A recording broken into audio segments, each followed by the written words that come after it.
So today we've got Sandra Ikiora on your left, head coach Tim Lacoste in the middle, and Natalie Diaz on your right. Coach, if you wouldn't mind getting us started with an opening statement about the game. Yeah, I thought it was a hard-fought game. We knew it would be physical.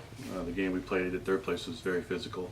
I think one more stop, one more score, we'd be playing for the championship. To their credit, they made the big play down the stretch, and just really proud of our team and these two. They've put Dominican on the map, and very proud of what the team and our players have done this year. It's been a historic season for Dominican. Natalie, you had another 27-point night despite constant double teams. Just describe your ability to get to the rim and create for others against double teams like that. It's practically unheard of. Thank you. Well, this year especially, I've felt more confident myself going to the basket. And yeah, it's really tough when people are double, triple teaming, but I think Sandy can say the same thing. When we get double or triple teamed, we get other people open, and that is ultimately the goal. If we have a layup, we'll take it. We'll go try to get a foul, but it's about the team as a whole. And if we play well and we're going to the basket, that means we're getting our players open as well. So that's the goal. Sandy, you faced foul trouble pretty quick out of the gate. Picked up your third and then sat for a long portion, and then when you came in, you just went to work. How hard was it to just re-engage yourself in the game when you went back in? For me, it was pretty hard to get back in there because I was like, I know they're gonna go at me. I've played by Pacific a lot of times, and at this point I know their game plan.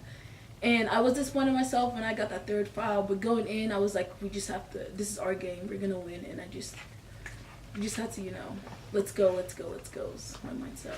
Coach, was the decision to put her in as late as you did, was it were you thinking of putting her in earlier, but for the fact that you guys were holding your own, keeping the margin at a reasonable gap?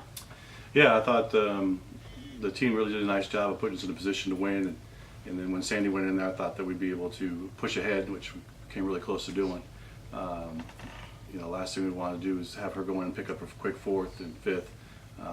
So we put ourselves in a position and just weren't able to get that last score.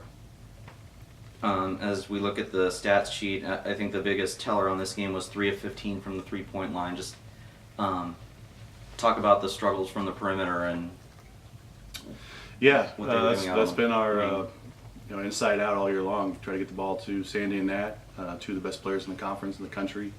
And if they double on there, you're going to get an open shot. And last night we were able to shoot over 50% from three. Tonight, not so much. They were good looks. They were uncontested shots. And our players got a green light to shoot those. Not having Alana Scott, #1 shooter in the country, was a factor. But we got the shots we wanted. We just, it's you got to be a little bit lucky this time of year to hit them. And HPU's credit, they hit a couple big shots down the stretch.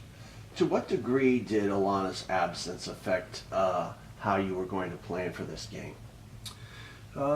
Again, she's a 50+% three-point shooter,